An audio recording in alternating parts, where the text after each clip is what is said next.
నమస్కారం. 10వ తారీఖున కోర్టు విధులు చూసుకొని మా యొక్క న్యాయవాది తను తిరిగి ఇంటికి వెళ్తుండగా సడన్గా సిఐ గారు వచ్చి ఆగండి అని చెప్పేసి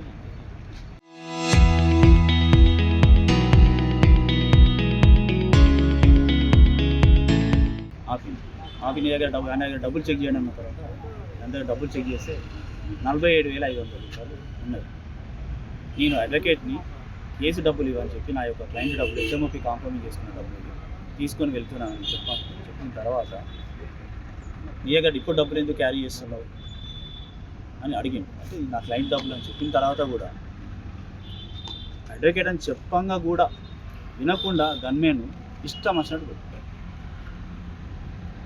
దాని విషయం మా అడ్వకేట్ అంత ఇన్ఫర్మేషన్ ఇచ్చింది. మాకు చెప్పకుండా కూడా తన అడ్వకేట్ అక్కడ ఏదో తప్పు చేసినట్టుగా తీసుకొని మున్సిపల్ హాస్పిటల్ ఆరో హ్యాండ్ ఓవర్ చేశాను. ఆరో దగ్గర మేము అందరం న్యాయవాదులు అందరం వెళ్ళి ఆరో గారిని అడిగినాం, సరే ఇది తప్పు, ఏదైనా కూడా 50,000 పైన ఉంటే మీరు తీసుకోవాలి.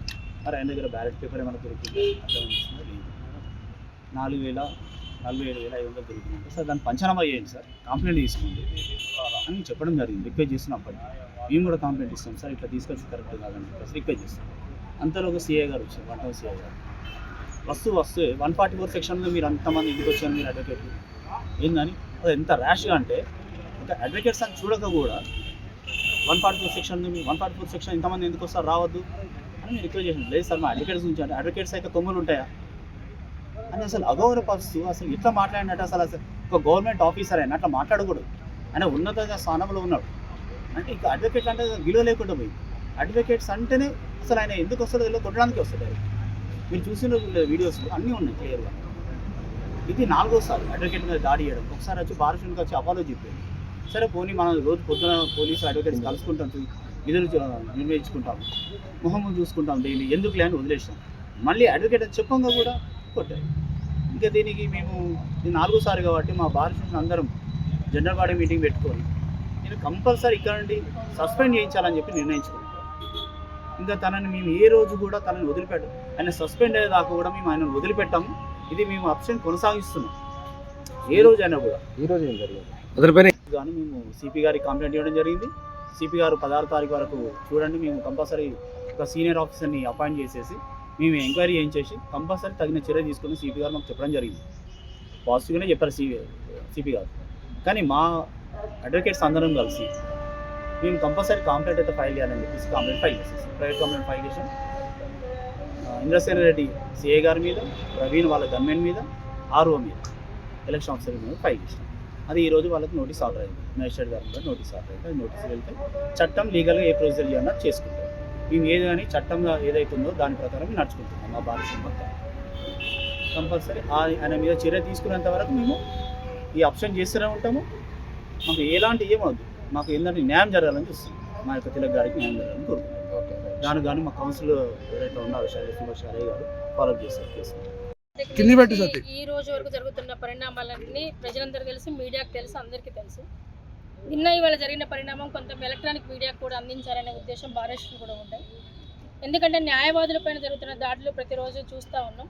కాకపోతే నిన్న నుంచి వాళ్ళ దాకా జరిగిన పరిణామాలు ఏదైతే న్యాయవాది గోదర్కని న్యాయవాది తిలక్ ఉన్నారో దానిపైన జరిగినటువంటి అఘాయిత్యానికి సంబంధించి ఒక ప్రైవేట్ కంప్లైంట్ దాఖలు చేశాం. ఎందుకంటే వాళ్ళకి ఒక 4 రోజులు టైం ఇచ్చాము, పోలీసు వాళ్ళు ఏమైనా చర్య తీసుకుంటారేమో దాడి జరిగిన దాని విషయంలోని. కానీ వాళ్ళు ఏమి చర్య తీసుకోకపోవడం మూలాన మేము ఒక ప్రైవేట్ కంప్లైంట్ వేసాం. అందులో 3 పార్టీ చేసాం, సిఐ గారిని, వారి గన్మెన్ గారిని, అట్లాగే ఆర్ఓ గారిని. ఎందుకు చేశాము అని అంటే ఏదైతే చట్టం చెబుతుందో ఆ చట్ట ప్రకారం 50,000 ఉండాలి, 50,000 పైబడి ఉండాలి. దాంతోపాటు ఇంక్రిమినేటరీ ఎవిడెన్స్ అంటే కనీసం ఒక బ్యాలెట్ లాంటిదో, లేకపోతే ఒక పాంప్లెట్ లాంటిదో, లేకపోతే ఒక వాళ్ళ పార్టీకి సంబంధించింది ఏదైనా ఒక సింబల్తో సంబంధించిన ప్రచారం చేస్తున్నప్పుడు మాత్రమే డబ్బులు సీజ్ చేయాలి, పట్టుకోవాలి. ఆ చట్టం తెలిసిన తిలక్ గారు చెబుతున్నారు, నా దగ్గర ఒక పాంప్లెట్ లేదు, ఏళ్ళని కేసు నుంచి ఇంటికి పోతున్నా అని చెప్పినా కూడా వినకుండా అతన్ని కొట్టడం, తీసుకెళ్ళి ఆర్ఓ దగ్గర ప్రొడ్యూస్ చేయడం, దాని తర్వాత మేము అందరం వెళ్ళడం, ఈ విషయాన్ని వాళ్ళకి ఎక్స్ప్లెయిన్ చేసినా కూడా వినకపోవడం, తర్వాత సిపి గారి దగ్గరికి వెళ్ళడం, సిపి గారి దగ్గరికి వెళ్ళిన తర్వాత వాళ్ళు యాక్షన్ తీసుకుంటామన్నారు, ఇంతవరకు ఏం తీసుకోకపోవడం మూలాన ఇవన్నీ ఏవైతే రూల్స్ని వైలేట్ చేశారో దానికి వాళ్ళకి శిక్ష జరగాలి అని చెప్పి మేము ఒక ప్రైవేట్ కంప్లైంట్ వేయడం జరిగింది. వాళ్ళ 3 పైన నిన్న విచారణ జరిగింది. నిన్న మా స్వార్న్ స్టేట్మెంట్ కొత్త చట్టం ప్రకారం ఖచ్చితంగా ముద్దాయిలు ఎవరైతే ఉన్నారో వాళ్ళకి నోటీస్ పోవాలి. ఆ నోటీస్ ఇవ్వాలన్నా కూడా ముందు ప్రేమ ఫేస్ కేసు ఎస్టాబ్లిష్ చేయాలి. కాబట్టి ఉన్న వీడియో రికార్డ్స్ పెన్ డ్రైవ్ ద్వారా కోర్టులో పెట్టాము.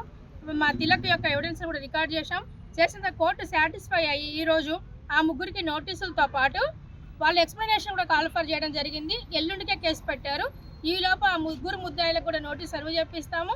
దాని మూలాన ఏంటి అంటే కనీసం ప్రజలకి పోలీసు వాళ్ళని, ప్రభుత్వాన్ని కానీ పోలీసు వాళ్ళని కానీ ఎవరైతే చట్ట వ్యతిరేకమైన కార్యకలాపాలు చేస్తారో వాళ్ళపైన చర్య తీసుకోవడానికి మనకంటూ ఒక హక్కు ఉంది, మనకంటూ ఒక చట్టం ఉంది అని చెప్పడానికి ఉపయోగపడుతుంది. ఒక గుణపాఠం కావాలన్న ఉద్దేశంతో మాత్రమే ఈ కార్యక్రమం చేస్తున్నాం. మాకు ప్రత్యేకించి ఎవరిపైన వ్యతిరేకత లేదు. కానీ చట్ట వ్యతిరేక కార్యకలాపాలు ఎవరు చేసినా వాళ్ళు ఎంతటి వాళ్ళైనా కూడా వాళ్ళపైన చర్య తీసుకోవడానికి గోదావరి బార్ అసోసియేషన్ కట్టుబడి ఉంటుంది. ఆ ప్రజలకు అండగా ఉంటుంది. అది చూపించడానికి మాత్రమే కేసు వేసాం. ఖచ్చితంగా ఎవరు తప్పు చేశారో వాళ్ళ గుణపాఠం నేర్పాలి అంటే ఖచ్చితంగా ఇమీడియట్గా నోటీసు సర్వ్ చేపిస్తాం. వాళ్ళకి చెప్పించి కోర్టు ఏ డెసిషన్ తీసుకున్నా డెసిషన్ కట్టుబడి ఉంటాం. చట్ట వ్యతిరేకమైన కార్యకలాపాలు 10వ తారీఖు రాత్రి ఉన్నటువంటి ఈ ముగ్గురు ముద్దాయిలు చేశారు కాబట్టి దానికి వ్యతిరేకంగా మేము కోర్టులో కేసు వేయడం జరిగింది. ప్రజలందరూ కూడా సహకరించవలసిందిగా గోదావరి బార్ అసోసియేషన్ తరఫున కోరుతా ఉన్నాం. ఎందుకంటే 3 రోజులుగా ఇవాళకి 7 రోజులు న్యాయం యొక్క పరిరక్షణలో న్యాయవాదుల పాత్ర అనేది అమోఘమైంది. మరి నిజంగా గత కొన్ని సంఘటనలు చూసుకుంటా ఉంటే న్యాయవాదులపై పోలీసుల యొక్క దమనకాండ అనేది చాలా గర్హనీయంగా ఉంది. మరి ఈ నెల 10వ తారీఖున గోదావరి న్యాయవాది తిలక్ గారి పైన గోదావరి 1 టౌన్ సిఐ గారి యొక్క గన్మెన్ దాడి చేయడం, అదేవిధంగా ఆ సంఘటనను ప్రశ్నిస్తున్న న్యాయవాదులపై గోదావరి 1 టౌన్ సిఐ గారు తన యొక్క దుర్భాషలాడుతూ మమ్మల్ని అందరినీ కూడా న్యాయవాద వ్యవస్థనే కించపరిచే విధంగా మాట్లాడడం అనేది చాలా గర్హనీయమైన విషయం. దీనికై మేము 11వ తారీఖు నుంచి కూడా మేము మా విధులను బహిష్కరించి మేము పోరాటం చేయడం జరుగుతుంది. దానిలో భాగంగా మేము సిపి గారికి కూడా ఆ సిఐ గారి మీద మరియు గన్మెన్ మీద చర్య తీసుకోవాలని చెప్పేసి విన్నపాన్ని ఇవ్వడం జరిగింది. మరి నిన్న జరిగిన సంఘటనలో మేము తన మీద కంప్లైంట్లు కూడా దాఖలు చేయడం జరిగింది. నిజంగా ఇలాంటి వ్యవస్థలో న్యాయాన్ని రక్షించే న్యాయవాదులపైనే దాడులు జరగడం అనేది చాలా గర్హనీయం. మరి న్యాయవాదులంతా కూడా ఈ రాష్ట్రంలో ఉన్న న్యాయవాదులంతా మాకు సంఘీభావాన్ని తెలుస్తూ ఫెడరేషన్ ఆఫ్ బార్ అసోసియేషన్ ఆధ్వర్యంలో మేము కార్యాచరణ కూడా రూపొందించుకున్నాం. కాబట్టి నిజంగా తప్పు చేస్తే శిక్షించాల్సిన బాధ్యత అమలు వరకే పోలీసు వారి యొక్క బాధ్యత. కానీ దాడి చేయడం అనేది చాలా గర్హనీయమైన విషయం. సామాన్య జనాలను కాపాడే న్యాయవాదులపై దాడులా అని చెప్పేసి మేమంతా న్యాయవాద సమాజం కూడా చూస్తూ ఉంది. కాబట్టి ఈ దమనకాండ నిరసిస్తూ మేము గత 6 రోజులుగా మా యొక్క విధులను బహిష్కరిస్తూ శనివారం దాకా ఈ విధులను బహిష్కరించే కార్యక్రమాన్ని చేయడం జరుగుతూ ఉంది. కాబట్టి సిపి గారు కూడా ఆలోచనతో సిఐ గారి మీద చర్య తీసుకోవాల్సిందిగా కోరుతూ local to global news at your finger tips. మీ చేతిలో ఒక ఆయుధం. Download R TV app. Media legend Ravi Prakash is back.